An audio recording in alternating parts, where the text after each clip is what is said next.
안녕하세요. 여러분의 NPC 미양철 김명철 수의사입니다. 정말 자신있게 말씀드릴 수 있습니다. 오늘의 주제를 고민해본 적이 없는 집사는 세상에 단 한 명도 없을 겁니다. 하지만 흔한 일이라고 해서 대충 넘기다간 상상도 못한 결과를 초래하게 될지도 모릅니다. 지금도 손과 팔에 크고 작은 상처를 달고 이 영상을 재생하고 계시지는 않나요? 오늘은 그런 당신을 위한 고양이가 무는 이유의 모든 것을 알려드리겠습니다.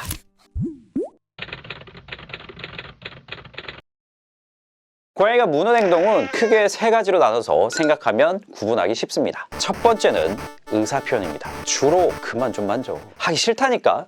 좀 하지 마! 와 같은 본인의 감정을 표현하고 의사를 전달하기 위한 나름의 수단으로 물기를 선택하는 건데요. 보통 고양이는 싫은 상황에 처하면 자리를 피하는 게 일반적이지만 그럴 수 없는 상황이 종종 있죠. 예를 들면 보호자가 발톱 깎겠다고 꽉 끌어안고 붙잡고 계속 발을 만진다거나 눈치 없이 과하게 애정 표현을 하느라 끌어안고 뽀뽀하고 난리를 친다거나 그 자리를 쉽게 벗어날 수 없는데 그 상황에 대해서는 싫은 마음을 표현하기 위해 결국 나 많이 참았다 그만하랬지 하고 꽉 물게 됩니다. 의사 표현을 위해 깨무는 행동임을 구분하는 것은 아주 쉽습니다. 고양이마다 참을성의 차이는 모두 다르지만 그래도 이런 경우 전조 증상 없이 콱 물지는 않는 편이거든요. 탁탁 채찍질 하듯이 꼬리를 좌우로 치면서 짜증을 먼저 내고 웅 하면서 싫은 소리도 내고 귀도 바짝 눕히고 몸부림을 치는 등 충분한 전조 증상을 보여줍니다. 해결책은 간단합니다. 보호자가 눈치를 챙기면 되는 일이죠. 일상적으로 보호자를 깨무는 고양이의 대부분이 이 놀이 공격성을 보이는데요. 이유는 몇 가지가 있을 수 있습니다. 어렸을 때부터 귀엽다는 이유로 손으로 놀아주다 보니 고양이가 보호자 자체를 움직이는 장난감, 사냥감으로 인지하고 있는 경우가 있고요. 어미, 형제묘 사이에서 적절한 힘 조절법과 예의를 학습했어야 하는데 너무 일찍 떨어져서 배울 기회가 없었던 경우도 있습니다. 마지막으로 고양이가 가진 에너지 레벨에 비해 해소되는 정도가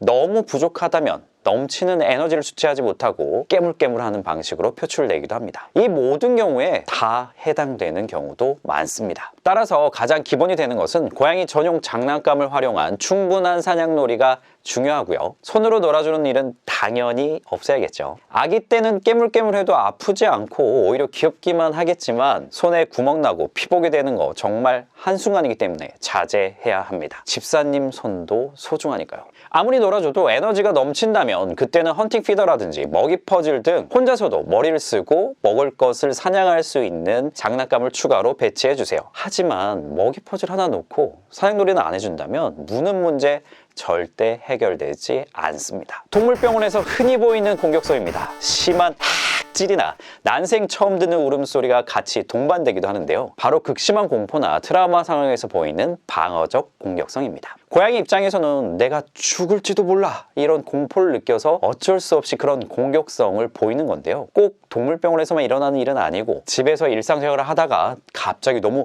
쾅! 큰 소리가 나거나 너무 놀랐을 때도 그럴 수 있습니다. 이런 경우 어떻게 해야 하는지 이제는 다들 아시죠? 고양이가 스스로 진정할 수 있도록 충분한 혼자만의 시간을 주세요.